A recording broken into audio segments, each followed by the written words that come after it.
I will. Jacob?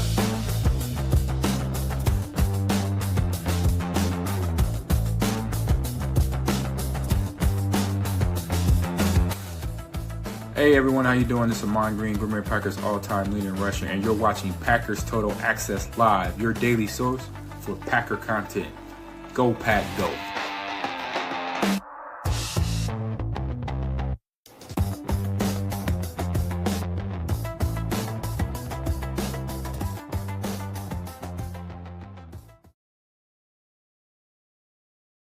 What's up, guys? Welcome into Packers Total Access. My name is Clayton. You can check us out on packernet.com. Find me on Twitter at Packers_access. Joined alongside Tim in Green Bay. We got Emilio in Tennessee here to talk some Green Bay Packers this evening as we're inching closer to kickoff. Packers Bears, going to be an exciting game there. 3:25 kickoff Sunday at Lambeau Field.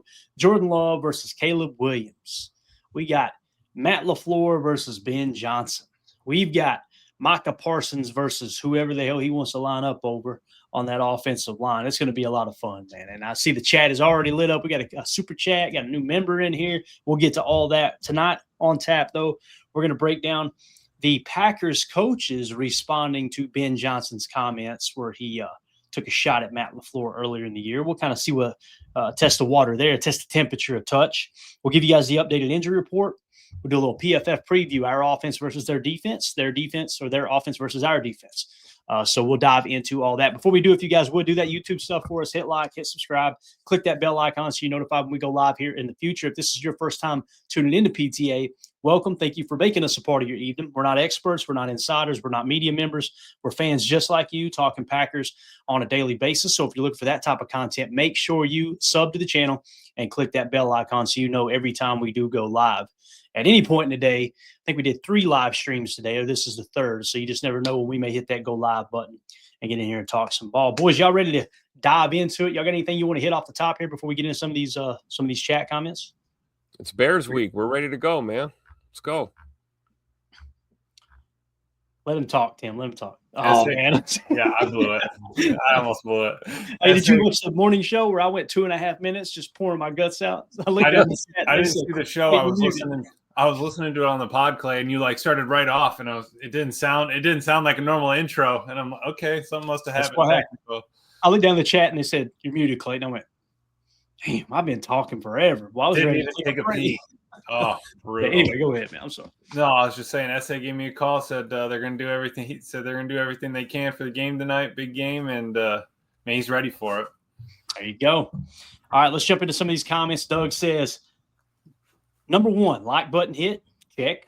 Number 2, daddy soda in hand, check. Number 3, laptop VPN so I can text while watching on TV, check. I thought that VPN was going to be something that got me a little bit worried.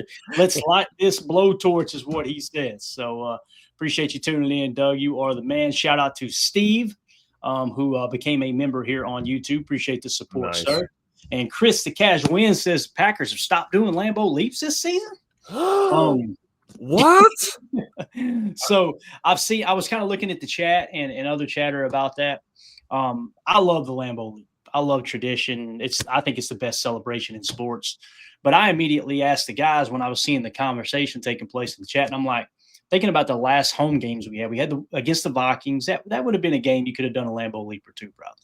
Yep. But the 2 before that, you're talking about losing to the Eagles, losing to the Panthers. I can't imagine those players when they do score, they're thinking, well, first of all, at the Eagles, you didn't score, right? It's a field goal, right? The Carolina game, I can't imagine when they scored, it's like, yeah, let me go jump in the crowd. It's probably, let's get our ass over here on the sideline, look at the tablet, figure out what we need to do to try to break through here and win this ball game. So I don't put a whole lot into it personally, Chris. And I think, Emilio, you had a good point, right, about the play clock. Was that you mentioned that, or was that Tim? Yeah, well, Tim might have said it too. I was saying, didn't Matt say last year that they get one or the other option-wise? You can either celebrate or you can do a Lambeau leap. You can't do both. We just don't have time for it. The play clock fires right up for the extra point right after the score. So it's not like you can wait around and celebrate like they used to. So you're on a time crunch for sure. Yep. Act like you've been there before, right? Yeah. Straight out of Lombardi school, right? Tim, I can still do it in Madden. So why are we upset about this? You know what I mean?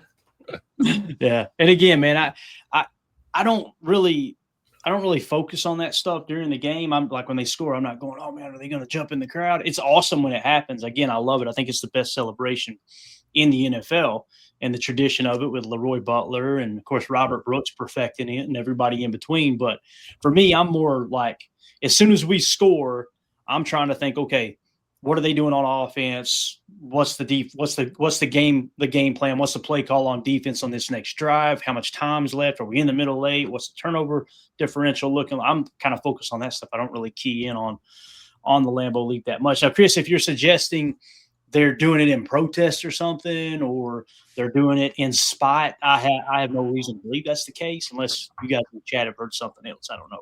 I sure appreciate the super chat, buddy. I wouldn't get too worried about it, I guess is what I'm saying. So, Yeah. Anything else you guys want to add to that?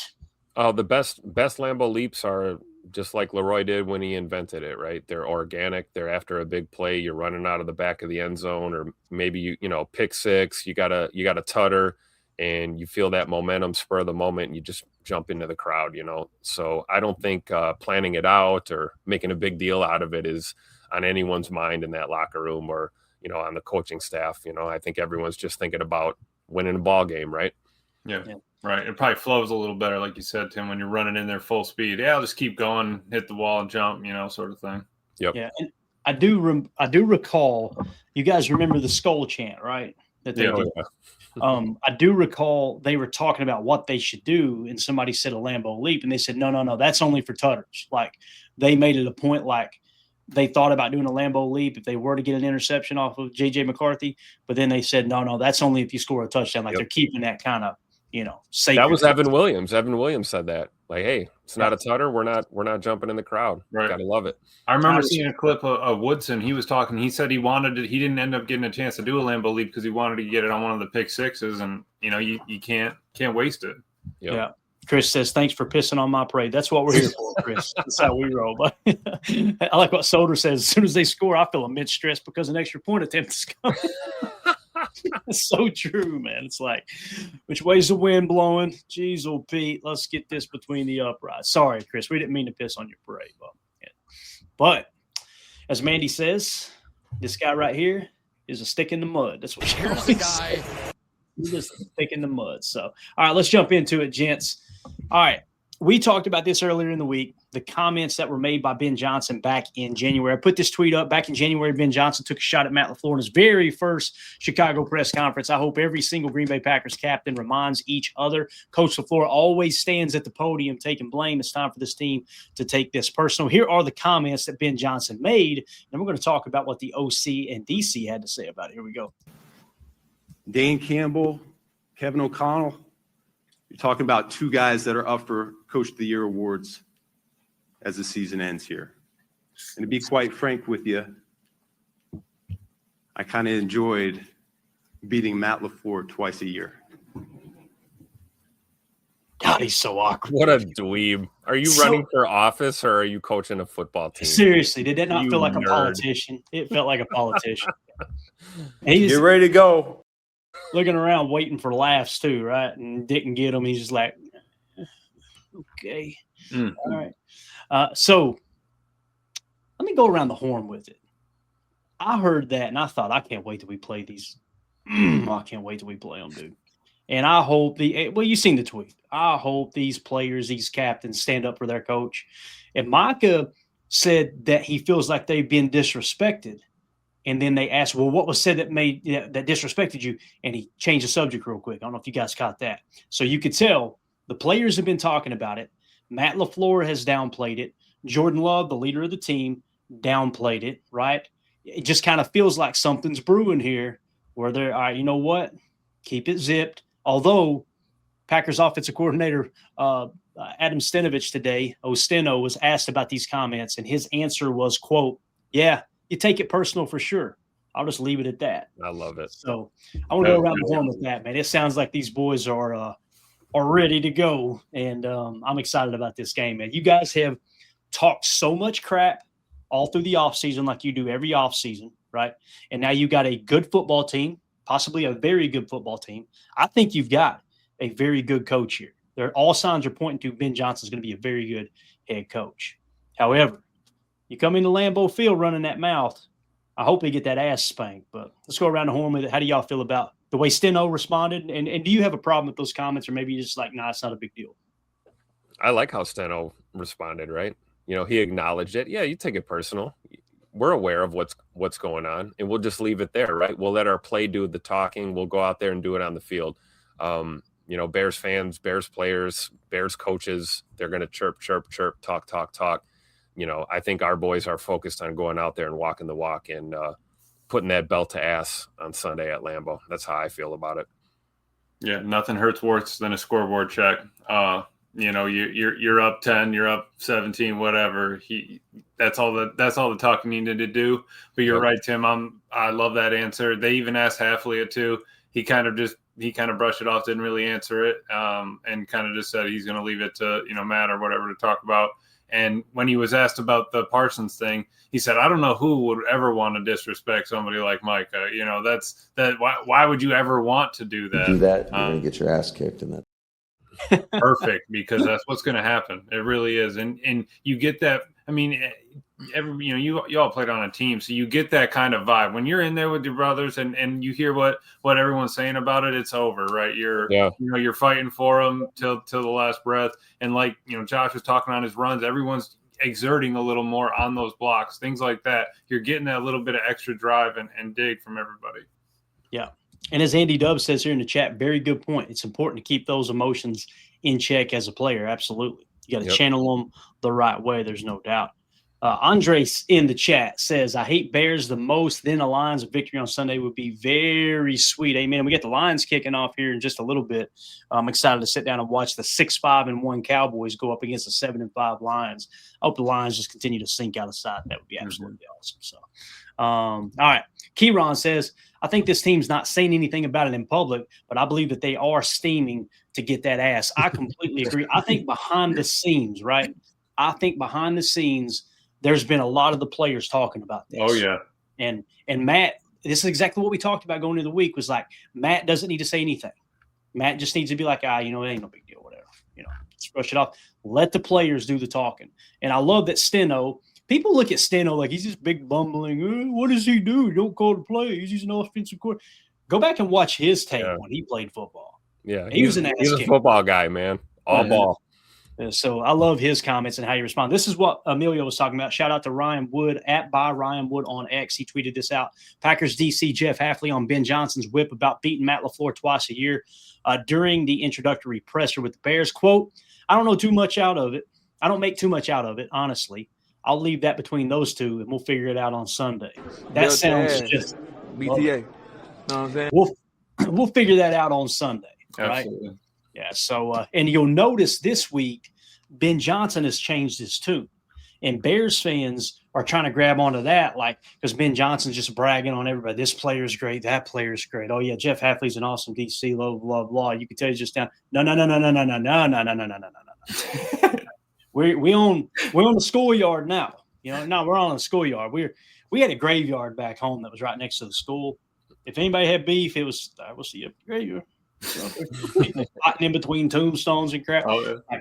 Well, no. You can't go back on it now, Ben. You're either going to come into Lambeau and whip our ass, or we're going to whip your ass. But there's none of this all of a sudden. No, forget that. It was just tongue in cheek. And I honestly thought that Matt LaFleur and Ben Johnson knew each other when the comment was made. I thought, okay, just a little badgering back and forth. But then when they asked Matt, he's like, I don't know him.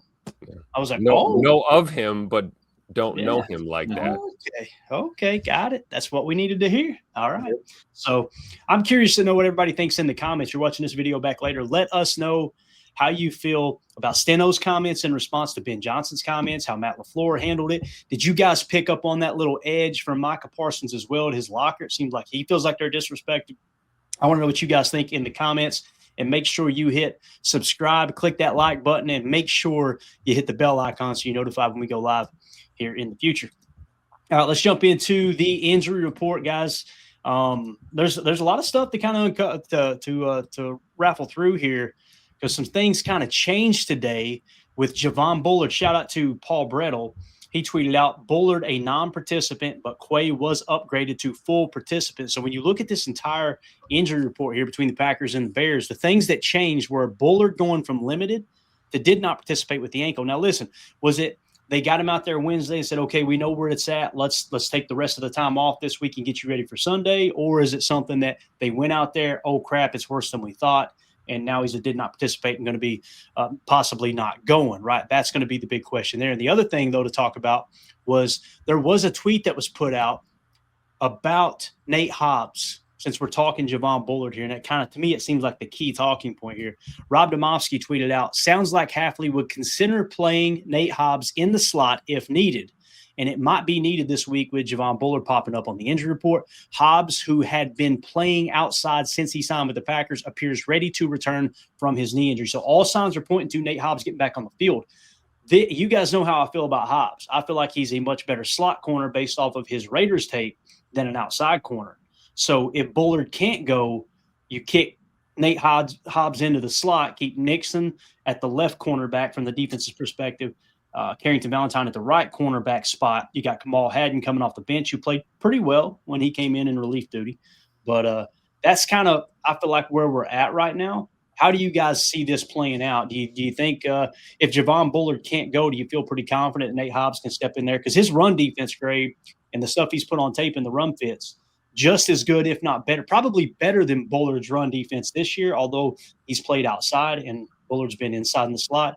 The coverage, though, I think we would all agree, Bullard's been a better cover corner this year than Nate Hobbs. How do you guys see it? Yeah, I think that's a pleasant surprise. We've talked about with Bullard, right? The coverage grade is, steadily improved throughout the season. My concern is if he's not a go and you do put Hobbs in the slot, Hobbs coming back with this nagging knee issue. He had the cleanup or whatever in the preseason, kind of missed some time. How much are we going to get out of him? And if Hobbs is going to be able to hold down the slot, is it for an entire ball game? Play in, play out. And if not, and you don't have Bullard, what's the game plan then? And to me, I think, you probably have to kick Nixon back to the slot, and then you got Kamal Hadden on the boundary, in an emergency break glass situation. But I feel confident in Nate Hobbs playing the slot. I always have. Like you said, the Raider tape doesn't lie, and we know what he's able to do against the run, and we're playing the Bears. We know about the running attack of the Chicago Bears, so I've got no hesitancy at all with Hobbs playing the slot. Hopefully Bullard is a go, but going from limited to a DNP is not great. Yeah, I think I'm with you right there at the end, Tim. Hoping for Bull to get back. He's been playing great. I think he's a super key piece of this defense that, has been slept on, and people were cutting on him early in his career a lot. So I'm glad that, he's been hitting his stride there. But when Hafley was asked it was kind of like, you've strictly played Hobbs on the outside since he's been here. Is that something you consider moving him inside? He goes, yeah, I mean, definitely. Why would I not consider? He's a great player, all that. So I think in how fast he did respond, I think that's definitely a consideration. I totally see Hobbs being able to handle it in there. Not worried about, him in there with the run defense and all that. He stuck his nose in there. And I think that we'd be, and still in good shape where we're at. Then probably Evans going to pick up a little bit more snaps, I think, than if Bull's not out, because we still did flip Bull up to safety sometimes. So I do think if Bull is out, Evans going to probably play close to 100% of the snaps. Got it.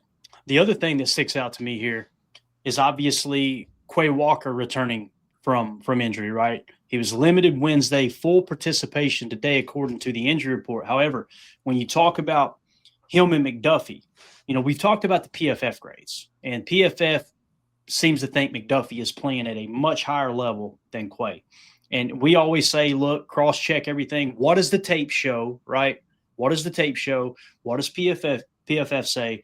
What does the next-gen stats NFL Pro data say as well, right? I'm working on right now, and I'll have this number in like 30 seconds, how good McDuffie has been in terms of a stop rate. You guys know what stop is. It's when a player makes a tackle that results in a negative EPA or a negative play in terms of EPA for that specific play, right? With Quay playing 585 snaps, right, is what his snap total is. His stop percentage, all right, is 7%, okay? McDuffie's, he's only played 326 snaps, right, to Quay Walker's 585. And he has 36 stops to Quay Walker's 41. His stop rate is 11%. I mean, you're talking about that's significant. You're talking about a 4% higher stop rate. So it's not only is it showing up on the tape, not only is PFF saying he's played better, but also you're noticing it in the NFL Pro data as well. Now, if Quay's fully healthy, they're probably going to put him out there and put the green dot on him and go back to the way they were operating, right? I think that's the most likely scenario. But if they do go with McDuffie over Quay and Quay is playing, I think they'll have in their back pocket, Emilio, that, hey, we wanted to limit his snaps so it don't look like they gave McDuffie the start over him. That's a benefit to this whole situation. And maybe we don't find out till 2 or 3 games down the road. But I want to get your all's take on it, because the more I dig into it, it feels like McDuffie's playing better than Quay this year, but Quay has taken a huge step in the right direction. The other aspect of it, obviously, is Quay is a physical freak, Emilio. Like, he is way more athletic with size, length, speed, quickness, even the way he hits. I know McDuffie brings a thump too, but Quay's a hard hitter. If you seen these two guys on the playground, you're picking teams, right? And you got to pick between those two. You're taking Quay on the playground, right? This is what Daniel Jeremiah and Bucky Brooks talk about all the time, right? He's one of those guys. But if you were to remove everything you know up to this point, other than the data we have at hand, right? Yeah, I think it's hands down you would take McDuffie over him. It's a really interesting situation. I want to get your all's take on that, because this is something that's going to pop up this week. I think it's a good problem to have. Don't get me wrong, but what's your all's take on that? Go ahead, Emilio. No, absolutely. I mean, yeah, injuries happen, but all of this time, injuries give opportunities to other players to step up, next man up mentality, get those reps, because that's going to be important down the line. All right. McDuffie has gotten some reps on the end there. I think the other thing that kind of, I don't know how you dive into it, but his stops, him being a sandbacker a lot up on the line of scrimmage, he's already there at the line on some of those plays that he's making. He has shot the gap. We've seen him, start, stop, shoot, and get in there. But maybe some of those where he was already on the line, Quay's climbing each time as a stack. So that would maybe be my only, pushback on that for Quay. But yeah, love Quay, the horizontal speed, all of that, the speed for the defense comes from the linebackers. So having Quay out there would be, obviously beneficial to us. But I'm not mad at McDuffie. I think he's played great. You have to, when you have those opportunities, and you saw that his snaps on special teams dwindled when he was 100% on the defense, because you can't have your special teams captain out there running all those other snaps up and down on punt team coverage and all that. Keep him out there for a field goal block or something. But I'm super happy with McDuffie compared to, where we were kind of at last year with a couple of tough spots for him. Yeah, not so cool says here in the chat, Tim. Quay is sideline to sideline. McDuffie is north and south. And I think that's a fair point right there as well. How do you feel about it, Tim? If you had to make the decision, Quay's 100% healthy, which one are you playing out there in the nickel 4-2-5 along with Edger and Cooper? I'm going with my boy Quay. You know that off bat. I feel like he's earned it. He's missed a couple of weeks with the stinger. But you got to put him on the field. However, I will agree with not so cool. His point is valid. You've got kind of two different linebackers here. And if you look at what we're up against on Sunday, it's going to be a heavy run attack. At least that's what we're anticipating from the Bears. So I like McDuffie as a north and south guy, playing downhill, as they say, and, making those tackles in the run fit and things like that. And I like Quay Walker side to side, and coverage backers. So time will tell how it looks, but I think both of these guys play football. It's just a matter of who's gonna be your starting green dot. And if Quay is in fact 100%, him taking a step forward here on the injury report is a good sign. It's been a couple of weeks since the stinger, so I think we're going to see a little bit of both, but my money's on Quay getting the start if he's 100%. Yeah. As we wrap up on the Packers side of the injury report, it is worth mentioning, I think there's a realistic shot that these players do not play. Javon Bullard, your slot corner, Lucas Van Ness, defensive lineman. I don't think there's any shot he plays. Savion Williams, wide receiver. I don't think he'll play. And Devontae Wyatt is obviously out for the season. So I think you'll be without those players. Everyone else, I think, could be a game-time decision. I'm trying to look here. Jaden Reed, it sounds like he's going to go. All signs point to Jaden Reed's going to be out there. I hope that's the case. Colin Oliver, I don't think they'll put him out there. I think they'll ramp him and Marshawn Lloyd up for a couple weeks. Same thing with Brenton Cox Jr. Other than that, everybody else is pretty well good to go. Carl Brooks, maybe he's limited. He hasn't played in a while. That's one you want to get back, obviously, with the loss of Devontae Wyatt. And we did an extensive deep dive yesterday on the show, just a quick little episode. Warren Brinson was, I think that's your three tech. I really do. 13.5% pressure rate. Dude's had a solid run stop rate as well. I'm really impressed with Warren Brinson. I think that's going to be the three tech. Ideally that you put in that situation. But again, if Carl Brooks is healthy, you're probably going to put Carl Brooks out there over Brinson, or at least get a good even rotation. So going to be interesting there. Moving on to Chicago's side of the injury report. In terms of what changed, Kyle Manungai, awesome running back, had an ankle injury, did not participate Wednesday, limited today. I think he will go this week against the Packers, me personally. In terms of did not participate, you got Ruben Hippolyte, if I'm saying that right, Hippolyte, linebacker. He did not participate. You have Rome Odunze with the foot injury, did not participate both days. That's going to be interesting. That's a big one. That's a big one. And then Tyreek Stevenson with the hip injury did not participate as well. Joe Tooney just having the veteran rest. He'll be good to go. And that offensive line is pretty stout. But how do y'all feel about Rome Odunze? I'm going to comb through Twitter real quick and see if I can find any inside info there. How do you guys feel about the Packers side of the injury report? Well, that dude, I mean, we know Rome Odunze is that guy, right? Him not being available is going to affect their passing game, period, point blank. I mean, we talk about Caleb being dynamic as a runner. If you take a weapon away from him in the passing attack, it's going to make it that much more difficult for them to, move the ball in the passing game. So I think Rome Odunze, not participating the last couple of days, that's a big deal. Of course, for all we know, he could get a, game time status and be out there. But right now it's trending that looks like he's not going to play. And I think that bodes well for, our defense going into this matchup.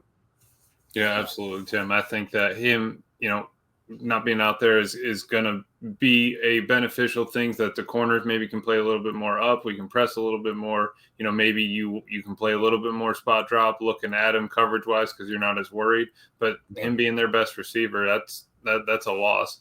And yeah, Clay Hoplite was one of the maybe like 10 that we didn't have on the board. I think they picked him up in like the 5th round or something. But besides that, the Bears don't have as long of a list as we do, and they're not, they're not in horrible shape. But I think losing, your best receiver is going to be an issue. Yeah, and shout out to Wendell Ferreira. He actually tweeted out, he's asking the same questions we are about Odunze. 2 consecutive DMPs for Rome Odunze. He quote tweeted Harrison Graham, who has a significant following. He's got 16,000 followers. Looks like he hosts a podcast for the Bears, it sounds like. He tweeted out, Rome Odunze did not practice today, officially a concern for Sunday. Tomorrow will be big, so we'll keep our eye to that injury report tomorrow to see if he is good to go. Now, there was a little bit of drama earlier in the year, if you guys remember. Caleb Williams kind of threw Rome Odunze under the bus. This guy tweeted out, PPR Fantasy Tips tweeted out, Rome Odunze has dropped 2 passes all season, only 2 drops, right? 46 of Rome Odunze's 84 targets have been catchable. I don't mean to laugh. 84 times he's been targeted. Only 46 of the 84 have been deemed catchable, right? That's 55%, 45% uncatchable. But according to Caleb Williams, truthers, Rome Odunze, quote, needs to come back to the ball and, quote, needs to stop dropping passes. Says stop with this nonsense. That was just a tweet attached right at the bottom there. It kind of perked my interest a little bit. So it's going to be interesting. If Rome Odunze ain't out there, they're going to be all out against the run, baby, all day. Yeah, all day. So that is your Packers-Bears injury report. If you're watching this video back later, let us know in the comments how you feel about that injury report. Is there anything we missed that could have happened here? Is there maybe a player on Chicago's side that we didn't talk about that maybe wasn't on the injury report that might have been put on our? Let us know in the comments what you think about this health situation between the Packers and the Bears as we approach game day quickly. Also, make sure you click subscribe and hit that bell icon so you're notified when we go live here in the future. All right, let's jump into the PFF preview, guys. let's start with the betting line. We haven't covered it yet this week. Let's kind of dive in here and see what Vegas is saying and where the money is at. You guys know Vegas has been whipping the public pretty good this year. They may have had, I think the dogs were barking last week, but overall, everything's kind of fell into place for the money line, for the Vegas lines, I should say, up to this point. So, forecast 17 degrees and light snow is what they're calling for right now at Lambeau for that 3:25 kickoff. The spread right now, the market is sitting at 6.5. That's what it's been the entire time. 6.5 has been the line. So the Packers are 6.5-point favorites at home. Again, if you play along with the 3-point favorite for being the home team, that would make it more like a 3.5-point game. However, the line being at 6.5, this is where the money's at. 80% of the public's money is on Chicago plus 6.5. So again, 80% of the money is saying, yeah, Chicago plus 6.5, give me that bet. All right. 83% of the tickets are on that same bet. Chicago plus 6.5. Now, you say, okay, sometimes the spread get a little bit wonky. Look at the money line, guys. To win outright, 72% of the money is on the Chicago Bears to win this game. Only 32% of the slips, but 72% of the money is on the Bears to win this game. The Chicago Bears fans, in case you guys don't keep up much with this, they have been notorious for throwing away their money betting on their team because they just believe they've always, I remember Mitch Trubisky was for MVP. There was more money on Mitch Trubisky to win the MVP one year than any other candidate. That's how Chicago Bears fans operate. That's how they roll, right? So thank you, Steven. With that being said, you guys know how I feel. I love the fact that 72% on the public, the money in the public is on the Bears to win this game. I absolutely love it. And how do y'all feel about it? Yeah, I mean, that's got to give you a little bit of drive, right? I don't think that, they're obviously not looking at the numbers like this or anything, but just coming out there with that kind of mentality, all right, that give them that 6.5 and we'll see them out there on the field because that's really what it comes down to. Crunch numbers all day long, Sunday at 3:20, it's going down. Yeah, Chris Casual in, Tim. He says, "Yeah, that tells us a lot of gambling addiction in Chicagoland." Yeah. They got a few casinos down there in Chicagoland area. Sure, I'll tell you, man. I'm with you, Clay. Emilio, I know you feel the same way. A lot of us on the show do. We just want to win, right? Just win, baby. Absolutely. I don't care if it's by a point or not, but there is a big, big part of me that just wants to put belt to ass and boat race this team so bad. In the friendly confines of 1265, in the winter, in the cold. Beautiful day for football. Beautiful day to beat the Bears 35-10. I'm all for it. Let's go. Amen. And when you look at some of the other rankings here, again, PFF rankings, they have the Packers overall. Don't look now. They're the second best team in the league is how they have it with their analytics. Again, this isn't their overall grades. This isn't, how the team grade. This is, I'm pretty sure their team metrics. There's a formula they use that goes into kind of like how we do with our PTA power rankings, where we have Green Bay 4th, actually. And I think we got the Bears 13th. But nonetheless, second overall for the Packers, the Bears are 14th. Overall, or for the defensive power ranking, they've got the Packers 9th. The Bears 15th. That's significantly higher than where most rankings have them, although the turnover margin probably baked into that. That makes sense, right? You're kind of somewhere around 25th in points per play allowed and yards per play allowed, but that being first in turnover margin jumps you way up to about the 15 mark. I can see that. Offensively, they have the Packers ranked 3rd and the Bears ranked 9th. And then strength of schedule played, the Packers have played the 16th toughest schedule. The Bears have played the 22nd toughest schedule. Okay, so that's just kind of how all that shakes out. And then when you look at the quarterback matchup here, Jordan Love, 87.3 is his PFF grade. Caleb Williams, 72.7. Keep in mind his passer grade. Jordan Love's passer grade is higher than the 87.3. Caleb Williams is like somewhere around 67. Okay. Adjusted completion percentage, Caleb Williams ranks 44th, minimum 50 dropbacks. He's 44th in the league in terms of completion percentage, that adjusted completion percentage, right? You take out the spots, you take out the throwaways, all that good stuff. So passer rating with a clean pocket, Jordan Love 130.3, Caleb Williams 101.7. Jordan's just lighting it up when they keep him clean. Under pressure, Caleb seems to have the edge. His passer rating under pressure 54.3, Jordan Love 48.2. Some people will see that, guys, and they'll go, hold up a minute. Jordan Love is really good against the blitz. He is. Just because they blitz doesn't mean they got pressure on him. When he's pressured is when you get that number sinking down. And, of course, Caleb, he's kind of looking for it. That's when he's at his best. When you make him play within the pocket and throw from within the well, that's where he struggles. So it's gonna be really interesting. Big time throw percentage. You'd hear the media talk about Caleb. You'd think, oh, he's got to be leading the league in big time throw percentage. He's just a highlight waiting to happen.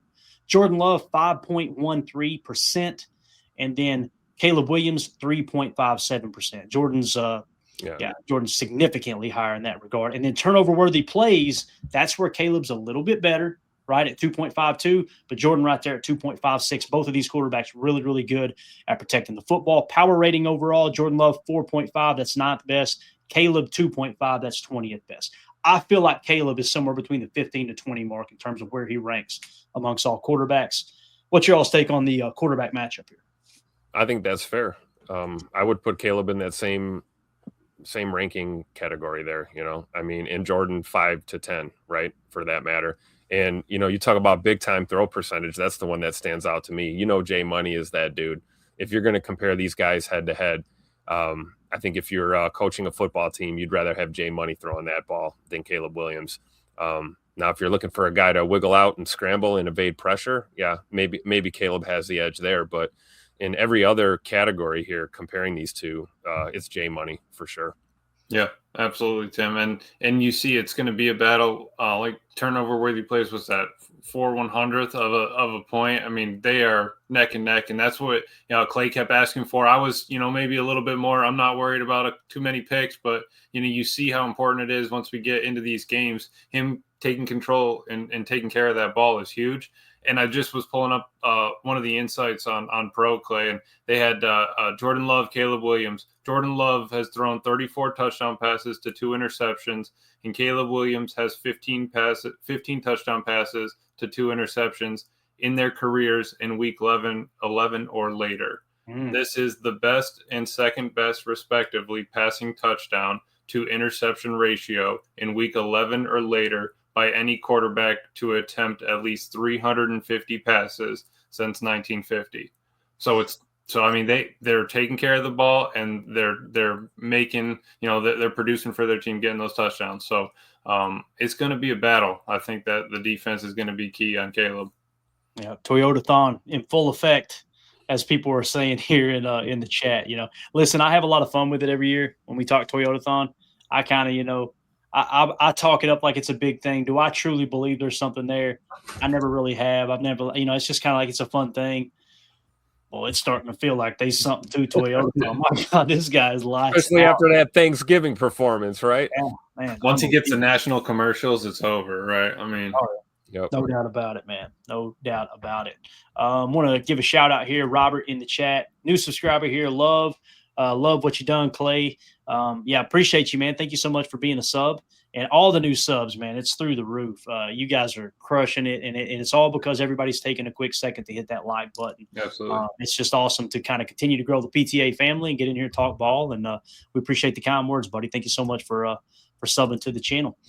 All right, let's jump into a little lineup talk here. Let's go. Let's start with our offense, all right, against their defense. How's that sound, fellas? We good with that? Yes, sir. Let's go 11 personnel. Boy, a little bit of green on this screen. Well, look at here. Okay, all right. So our 11 personnel, 3 wide receiver sets, right? 1 running back, 1 tight end, 3 wides. This is how we look. Let's start with the quarterback. Jordan Love, the 3rd highest graded quarterback in the league right now at an 87.3, absolutely lighting it up. Right beside him in the backfield is Josh Jacobs with an 82.1. That's the 6th highest graded running back. Of course, we love Emmanuel Wilson coming out of the bullpen there as well. So obviously that's probably two of the most important parts of this offense. Now, when we focus on the front 5 against their front 4, from left to right, Rasheed Walker, 66.6, Banks, 58. Ryan, 57. Belton is grading out a 41. This will be his second start, right? Or will it be his third? You guys remind me. Was it second or third? He was getting reps 2 games ago, but I think this last game was his start. Gotcha. So this will be the second start there. And then, of course, Zach Tom is just lights out, 82.5. When you look at their defensive front, they've got Booker, 58.1, Jarrett, 52.8, Dexter Sr., 60.2, and then Sweat is their best pass rusher, no doubt about it, as Montez Sweat, 70.3. He's had a solid career. He's definitely their best pass rusher, but I really, really like our ability to block him if he is rushing off the edge. I think Rasheed Walker can handle him. I think Zach Tom can handle him, especially after what they did to Aiden Hutchinson last week. My God, we seen Aaron Banks locking up Aiden Hutchinson on stunts. So how do y'all feel about their front four against our O-line here, man? Yeah, it's a good battle right there. I think that you're right on the fact of, Tom and Walker can handle Sweat and Booker. I think that we're good. The stunts are going to be big. I'm going to be, you got to keep an eye on Belton. We're hoping that he can really keep up, his mauling pace and being able to sort of road grade. But also we throw the ball, so we're going to need you to. You saw him get over his skis a couple of times in that last game. So just hoping that you can chip away at it, work on the footwork. Obviously, you're going to have some hiccups. He's a young guy, but I love that they're giving him a shot at it. Say, hey, even if it doesn't work out and you got to go back to Morgan in 2 games, at least Belton got 2 or 3 games of starting snaps. Hey, all right, he's ready to go back in the playoffs if, God forbid an injury happens or something like that. We got an extra guy. We get those meaningful reps. All this is going to pay off in the end. I think the only guy you're missing is Mr. Glover. I think that would be the only thing that would highlight this whole line. There it was, Tim. You knew it was coming, man. I knew it was coming. Unbelievable. How do you feel about the trend? Too bad T. Glover's not off the IR like Emilio is. I know. See? Oh, man. Tim, how you feel about the trenches here, man? You got anything else you want to add there, sir? Yeah, just that photo of Emilio.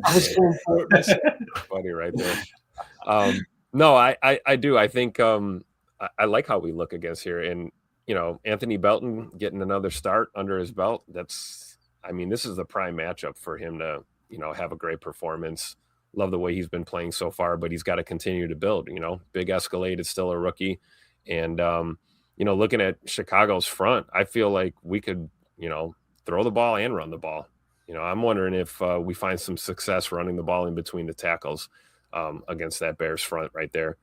Is that old Grady Jarrett there, number 50? Is that who I'm thinking? Who's number 50? Let's see if we can figure that out real quick. It is. Yeah, Grady. There's a guy. Wow. All right, yeah. Pound the rock. Give me some interior runs, and then give me some of that play action naked boot for shot plays all day. Let's go. Grady Jarrett, man. Like, how does he have to forfeit some of his check because he's drawing Social Security too? Like, that dude's still in the league. It's unbelievable. I had to double check. I saw that name. I said, "Is that who I think that is?" It is. Wow.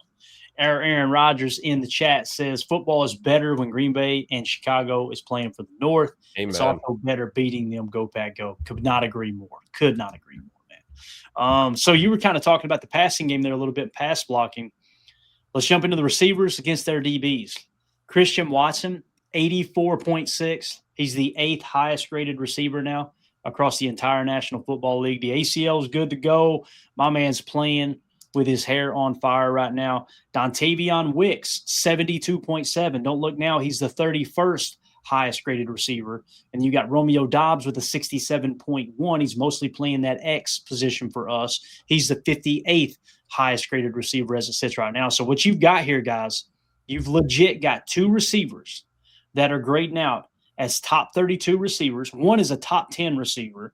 The other is a legit starting caliber number 1 receiver, not a go-to number 1 receiver, not a field tilting number 1 receiver, not a bracket coverage number 1 receiver. He's simply grading out in the top 32. There's 32 teams, right, in Dontavion Wicks. And you got Romeo Dobbs, who's I feel comfortable saying, one of the better number 2 receivers in the game. So, and this does not include Jaden Reed, who should be back on the field most likely Sunday. This does not include Matthew Golden, who has a good shot of playing again this week. We're sitting in a good spot here. When you look at their corners from left to right, no particular order, just kind of going across PFF's preview here. Wright, 62. Gardner Johnson, 53.5 in the slot. Jalen Johnson, 58. Now, he's coming back from an injury. Jalen Johnson, good corner. Even better dude, shout out to Jalen Johnson for, obviously praying over Christian Watson when he tore his ACL against the Bears last year. Nothing but a class act with Jalen Johnson. Come Sunday, I hope they embarrass him. But just got to acknowledge the fact that Jalen Johnson's a great guy and how he handled that whole situation. But this cornerback room, guys, along with the safeties, when you look at their safeties, Byard is playing really good football, 79.9 he has his entire career, former third-round pick. They're out of Middle Tennessee. How about that, Emilio?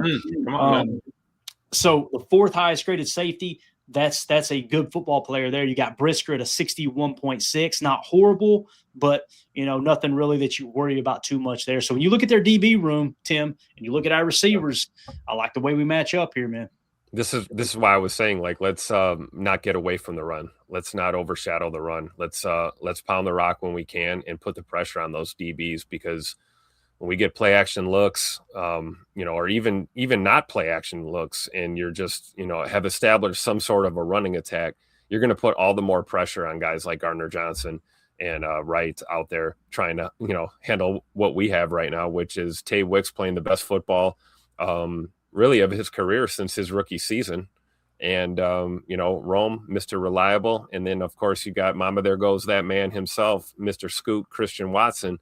All signs point to I think Jay Money's going to have at least 3 tutters when it comes to the passing attack. But again, you got to keep the pressure on that defense by sticking to the run and running the football. We know how Matt's offense looks when we're able to have a solid run game, and it just opens up so much down the field with the passing attack. Yeah. And honestly, the thing that worries me most about that secondary is the way they've been able to convert turnover opportunities. Bingo. The fact that they're not dropping it. They have good hands. All right. That's what I'm going to give this secondary right now. And we just need to make sure that they don't put those to use. All right. And the fact that Watson coming back, off an injury and is grading out as the 8th best dog. I mean, he's the best ever play this game, right, Clay? So I'm with it. I'm excited. I think the offense is cruising. And like Tim said, we got to get that run going. I think that it's going to be big for Josh to get ahead of steam and getting downhill. And it's going to be cold, right? You got to make them want to tackle you. You get Josh running downhill. You get him, feeding the spoon. I think that he's ready to roll. Yeah. Coach Lynn asked a great question. Is Wicks a go-to type wide receiver to y'all after last week's game? This is how I feel, and I don't want to speak for anybody else, and this in no way, shape, or form is meant to be shade toward any other receiver on the Packers roster. I think Wicks, we seen it his rookie year.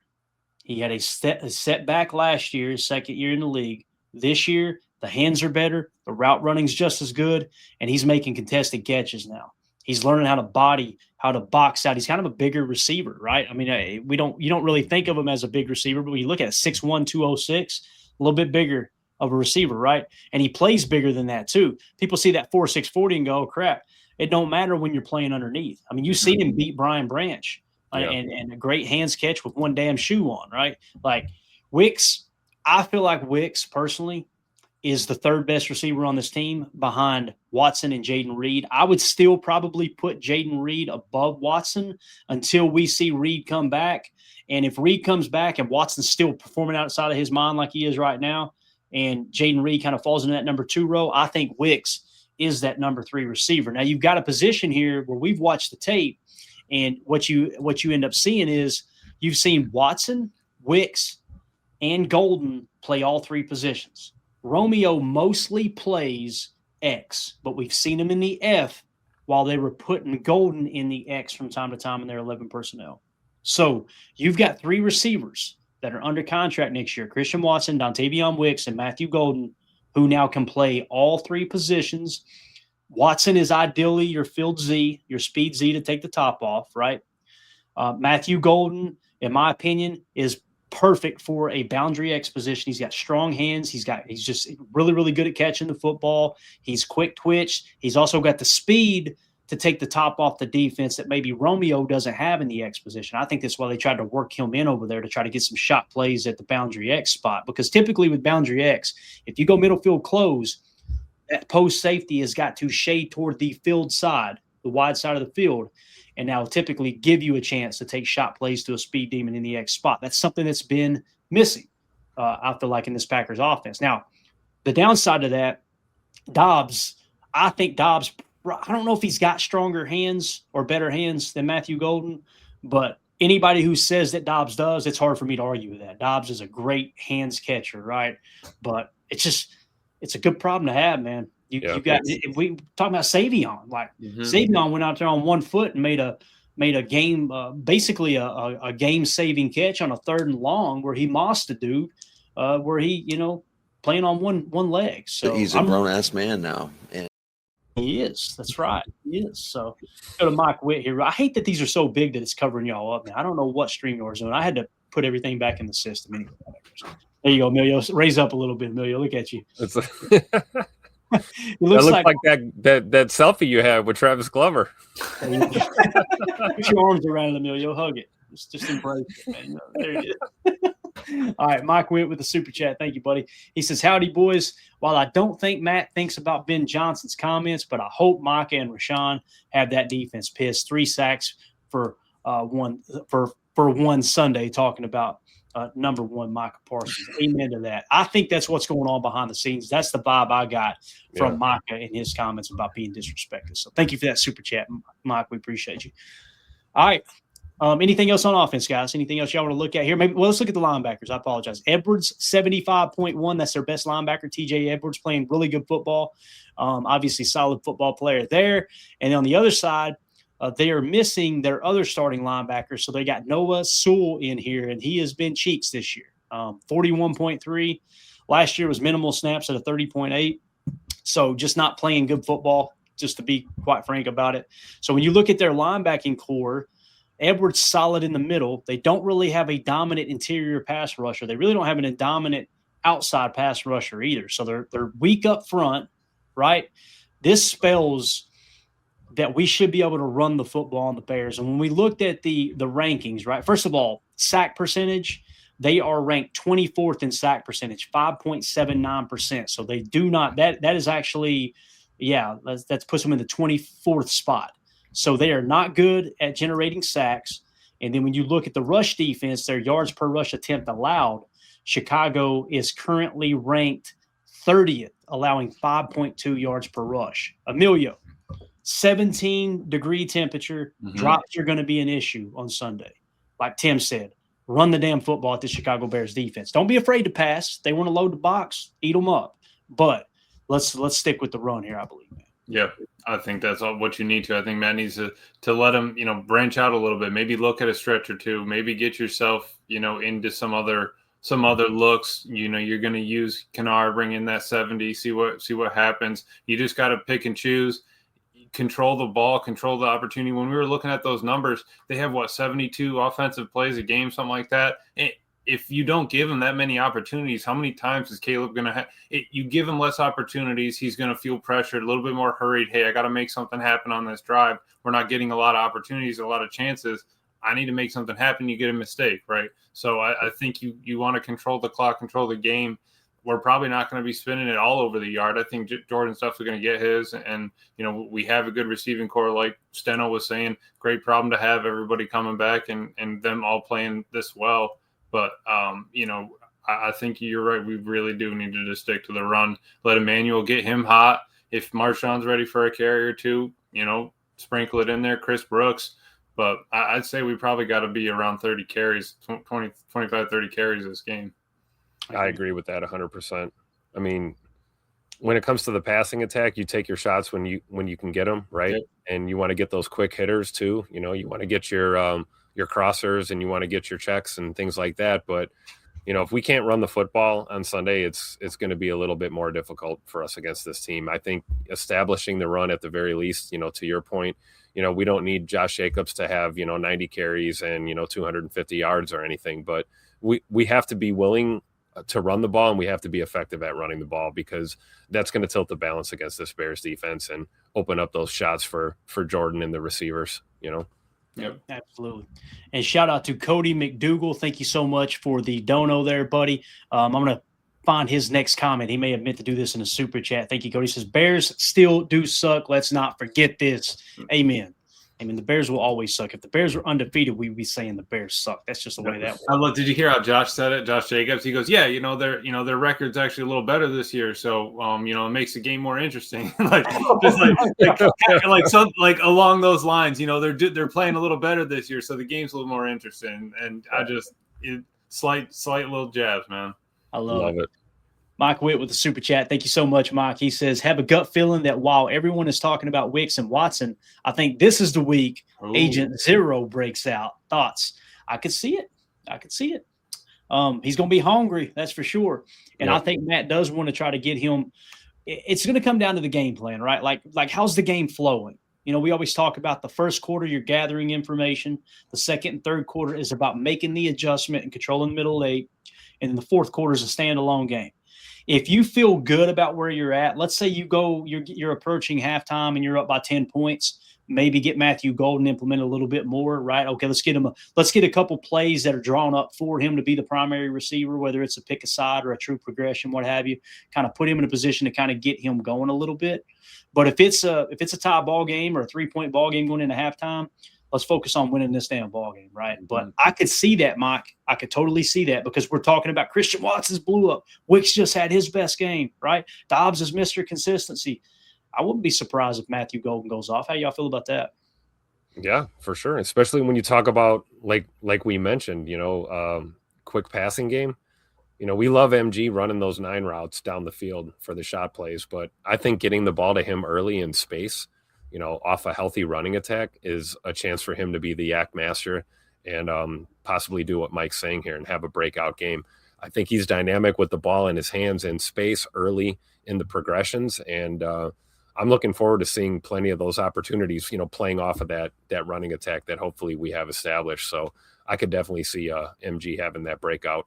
Mm-hmm. Not saying that there's not a shot play, in the cards. I'm not saying that. If it's there, we'll take it, Exactly. Let's take a quick look. And again, we're going to do the defensive side of stuff tomorrow. I didn't expect the offense to go that long, but that was a real fun conversation there.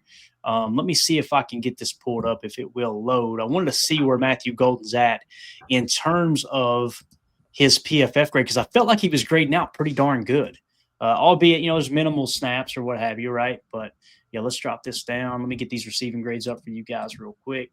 Because people who don't watch the Packers very often, they think, oh, Matthew Golden, they look at the stats and go, oh, he's bad, he's a bust, what have you, right? No, it could be further from the truth. When he's capitalized on his opportunities. Now they've tried to force some shot plays to him into coverage that have fallen incomplete. But yeah, Matthew Golden's grading out a 67.0 right now. Look at his drop grade, guys. He's actually got the best drop grade out of all the receivers on this team at an 85.3. So that shows up on tape. He's also protecting the football. He's got the best fumble grade at 80.5, and his receiving grade is a 67.7, given his overall PFF grade as a 67, which we always say is for rookie grades out in the 60s or higher. It's a good indicator they're going to be a good pro. So, yeah. Plus 67 is a heck of a lot higher than 65%. 65%. That's what Mandy said it the other day. We were downstairs doing something, and the number 65 got brought up. And before I didn't even cross my mind. She turned around she put her hands like that too. She went 65%. So damn proud of this girl. Could not have married up anybody. I love it. Yeah, and I agree what Nicholas says here. Thank you for the super chat, Mike. Nicholas says Golden is legit, just needs to stay healthy. Amen. That's it, right? Yeah. And it's so cool that he might have been playing if this was down the stretch or in the playoffs, right? Like if it was like a we got to have it game and maybe the other receivers are banged up. I love the fact that you got all these guys, Jaden Reed coming back, Christian Watson, Dontavion Wicks, Romeo Dobbs, Matthew Golden, Savion when he's healthy, Malik Heath. I feel good about Malik being out there, you know? Feels really, really good with the position. And just at the right time, right? Tough that we lost Tucker, but you get all these other opportunities with these other wide receivers. We were talking. I've been calling for 5 wide receiver sets here for a long time now. Spread it out. Let Jordan, let these guys go. Win some routes. But it is a good problem to have. Tough that you don't have your number 1 tight end, but you have all these opportunities and players on the out wide that you can get the ball to that have skill. Yep. Absolutely. Go to the super chat here. Michael Diesel Train, appreciate you, buddy. He says, with the weather, I think we can get a lead. Start fast. All that confidence they will have will cause the Bears to panic and press, and uncomfortable pressing. Caleb is a huge key, in my opinion. You've seen it in college. It was all over the college tape. Yep. I completely agree there. I think the thing here, Michael, too, is keep him in the pocket. Cage rush. I'm cool if we don't sack him one time on Sunday. What I don't want to see him being able to do is that jab step and getting outside the defender and making those secondary, window throws. Keep him in the pocket. First and foremost, focus on stopping their run. They are damn good at running the football. I mean, damn good at running the football. They got two backs that are legit top 10 running backs, in my opinion. That's Monangai and DeAndre Swift. Now, they revamped that offensive line. They got Tooney up there. They got Dahlman at center, arguably one of the best centers in the game right now. They can really, really blow you off the ball, but the Packers have been really good at stopping the run. We heard this last week, right, guys? Jahmyr Gibbs just ran he damn near had 300 rushing yards a week before. He's going to run all over Green Bay. I'm going, Bub, that's a Giants run defense. Yep. They're like 29th in the league, right? Mm-hmm. Packers are 5th. It's a different run defense, a different game. It's a different matchup, right? So, yeah, I feel good about stop the run, make Caleb play quarterback from within the pocket, and I think you're going to have a really good shot of winning this ball game, Michael. But you guys got anything you want to add to his super chat there? Anything at all?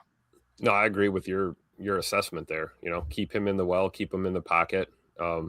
Nothing would please me more than to see Caleb Williams stand back there, ball padding and thinking he's about to cook, and then getting picked off by Keyshawn or CV. So I'm all for that. Yeah, and Tim, this stat here, Packers defense has allowed a league low 108 scramble rushing yards across 19 scramble runs faced this season. 108.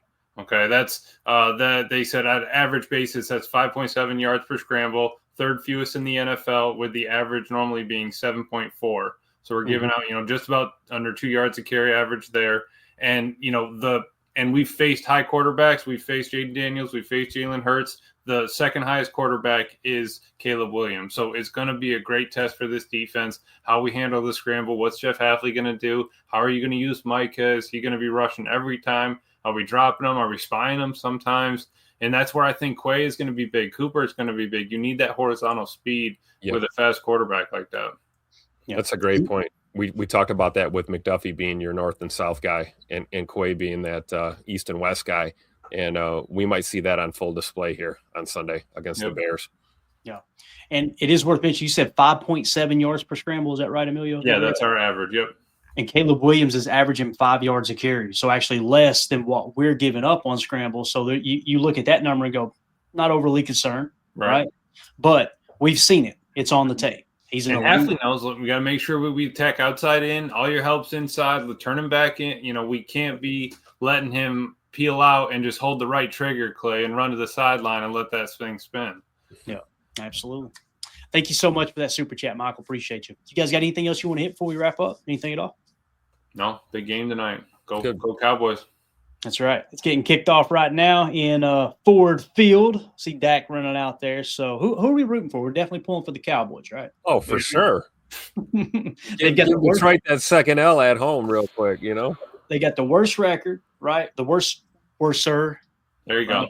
Record. Then obviously the Lions. So yeah, let's go out there and smack the Lions and drive them down a little bit. And we'll give an updated look at the playoff hunt tomorrow for sure. We'll dive into that. Yeah, it's like I think they were saying it's the biggest swing of any game this season so far for playoff hopes. Like 40-point swing for either team. So wow. Yeah. So this playoffs. money. This is a playoff game essentially, right? Yeah, absolutely. All right. That's it. We'll get updates throughout the night from Emilio on the text thread, right? Oh, dude. Guys have no idea. Like, and I know I'm going to lose a little bit of my Packers cred here, but I find myself, when they're not playing the Packers, I find myself kind of catering toward certain teams that when they're good, it's good for the league. And, like when Coach Mike was down there with Dallas, they weren't playing the Packers. I found myself kind of rooting for them. And now all of us knowing that Emilio's dad, S.A., is a Cowboys fan, we text more during Cowboys games than we do during Packer games, right? Yeah, Kenny's out there. Look at Kenny. Quinn is doing it, like it, and you just see it. It's fun to watch another team from a different point of view, right? You're not watching it to scout it or anything. You're watching it for football and just take your eyes off here and there. Yep. Yeah, and as Chris says, right, Kenny Skylark Clark. That's another reason to root for him, right? Kenny Clark, obviously, absolutely great Packer for so long. So it's going to be a lot of fun. It's just when there's a big play, somebody will text in the text thread in all caps and long, SA! So, all right, we're out of here, guys. Appreciate y'all hanging out with us so much. And listen, thank y'all for tuning in to the random streams we've got throughout the day and just kind of being a little bit flexible there. I'm always blown away at how many people jump in.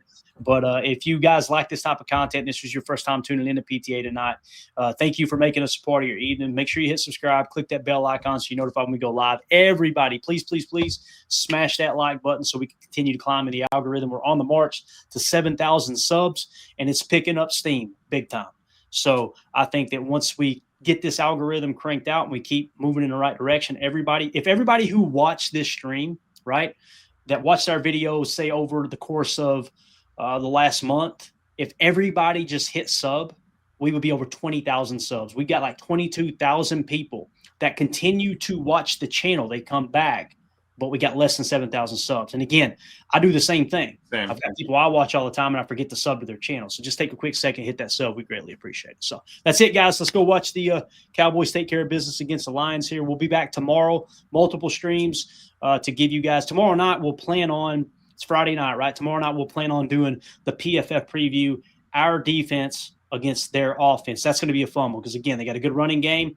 Caleb and that passing offense is pretty darn good too, right? Yeah. It's just Caleb's dragging it down, which is hilarious. When you look at their yards per pass attempt, they've actually been pretty decent there as well. So, all right, that's it, guys. We'll see y'all tomorrow. Thank y'all so much. Hit that like button for us. As always, let's go out and be the change we want to see in the world, and go Pack Go. Here we go. We're out. Bye, guys.